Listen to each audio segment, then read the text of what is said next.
انس بن مالک رضی اللہ عنہ نے بیان کیا کہ رسول اللہ صلی اللہ علیہ وسلم نے فرمایا، میت کے ساتھ 3 چیزیں چلتی ہیں، 2 تو واپس آ جاتی ہیں، صرف ایک کام اس کے ساتھ رہ جاتا ہے، اس کے ساتھ اس کے گھر والے، اس کا مال اور اس کا عمل چلتا ہے۔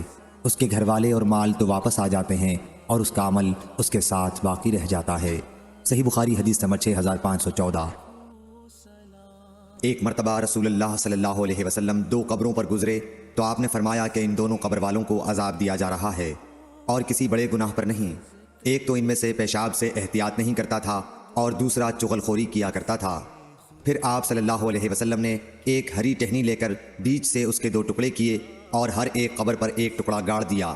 لوگوں نے پوچھا کہ یا رسول اللہ آپ نے ایسا کیوں کیا؟ آپ نے فرمایا شاید جب تک یہ ٹہنیاں خشک نہ ہوں ان پر عذاب میں کچھ تخفیف رہے۔ صحیح بخاری حدیث نمبر 218۔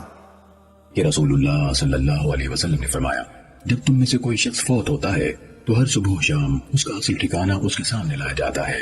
اگر وہ جنت والوں میں سے ہے تو اہل جنت سے، اور اگر وہ دوزخ والوں میں سے ہے تو دوزخ میں سے اس کا ٹھکانہ اسے دکھایا جاتا ہے اور اسے کہا جاتا ہے تمہارا ٹھکانہ ہے، یہاں تک کہ اللہ تعالیٰ قیامت کے دن تجھے زندہ کر کے اس ٹھکانے تک لے جائے۔ صحیح مسلم حدیث نمبر 7211۔ اللہ کے نبی صلی اللہ علیہ وسلم نے فرمایا، بندے کو جب اس کی قبر میں رکھا جاتا ہے اور اس کے ساتھی اسے چھوڑ کر واپس جاتے ہیں تو وہ بندہ ان کے جوتوں کی آہٹ سنتا ہے۔ آپ صلی اللہ علیہ وسلم نے فرمایا، اس کے پاس 2 فرشتے آتے ہیں، اس کو بٹھاتے ہیں اور اسے کہتے ہیں تم اس آدمی کے متعلق دنیا میں کیا کہا کرتے تھے؟ آپ صلی اللہ علیہ وسلم نے فرمایا، جہاں تک مومن ہے تو وہ کہتا ہے میں گواہی دیتا ہوں کہ وہ اللہ کے بندے اور اس کے رسول ہیں۔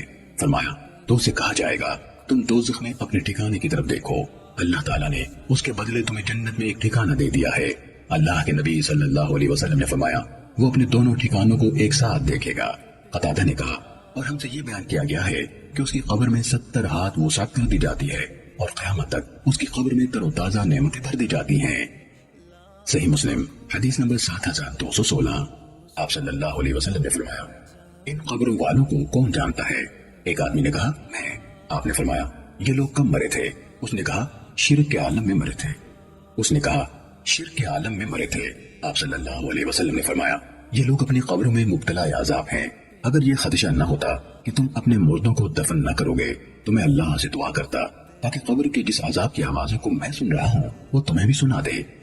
مولا عثمان کہتے ہیں کہ عثمان رضی اللہ عنہ جب کسی قبرستان پر ٹھہرتے تو اتنا روتے کہ آپ کی داڑھی تر ہو جاتی۔ ان سے کسی نے کہا جب آپ کے سامنے جنت و جہنم کا ذکر کیا جاتا ہے تو نہیں روتے ہیں اور قبر کو دیکھ کر اس قدر رو رہے ہیں؟ تو کہا کہ رسول اللہ صلی اللہ علیہ وسلم نے ارشاد فرمایا ہے آخرت کے منازل میں سے قبر پہلی منزل ہے۔ سو اگر کسی نے قبر کے عذاب سے نجات پائی تو اس کے بعد کے مراحل آسان ہوں گے، اور جسے عذاب قبر سے نجات نہ مل سکی تو اس کے بعد کی منازل سخت تر ہوں گی۔ عثمان رضی اللہ عنہ نے مزید کہا کہ رسول اللہ صلی اللہ علیہ وسلم نے ارشاد فرمایا گھبراہٹ اور سختی کے اعتبار سے قبر کی طرح کسی اور منظر کو نہیں دیکھا۔ جامع ترمذی حدیث نمبر 2308۔ یہ حدیث حسن ہے۔ رسول اللہ صلی اللہ علیہ وسلم نے فرمایا کہ جب جنازہ تیار ہو جاتا ہے پھر مرد اس کو اپنی گردنوں پر اٹھا لیتے ہیں، تو اگر وہ مرد نیک ہو تو کہتا ہے کہ ہاں آگے لے چلو، مجھے بڑھائے چلو، اور اگر نیک نہیں ہوتا تو کہتا ہے ہائے رے خرابی، میرا جنازہ کہاں لیے جا رہے ہو۔ اس آواز کو انسان کے سوا تمام مخلوق خدا سنتی ہے، اگر کہیں انسان سن پائیں تو بے ہوش ہو جائیں۔ صحیح بخاری حدیث نمبر 1380۔ نبی کریم صلی اللہ علیہ وسلم نے فرمایا کہ جنازہ لے کر جلد چلا کرو، کیونکہ اگر وہ نیک ہے تو تم اس کو بھلائی کی طرف نزدیک کر رہے ہو، اور اگر اس کے سوا ہے تو ایک شر ہے جسے تم اپنی گردنوں سے اتارتے ہو۔ صحیح بخاری حدیث نمبر 1315۔ جب میں مر جاؤں تو کوئی نوحہ کرنے والی میرے ساتھ نہ جائے، نہ ہی آگ ساتھ ہو، اور جب تم مجھے دفن کر چکو تو مجھ پر آہستہ آہستہ مٹی ڈالنا، پھر میری قبر کے گرد اتنی دیر دعا کرتے ہوئے ٹھہرنا جتنی دیر میں اون سے بھر کر کے اس کا گوشت تقسیم کیا جا سکتا ہے، تاکہ میں تمہاری وجہ سے اپنی نئی منزل کے ساتھ مانوس ہو جاؤں اور دیکھ لوں کہ میں اپنے رب کے فرشتادوں کو کیا جواب دیتا ہوں۔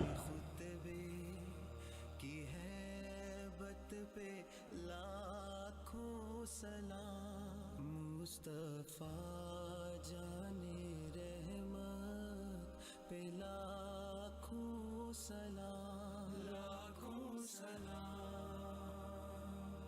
اس کی باتوں کی لذت پہ لاکھوں درود، اس کے خطبے کی ہیبت پہ لاکھوں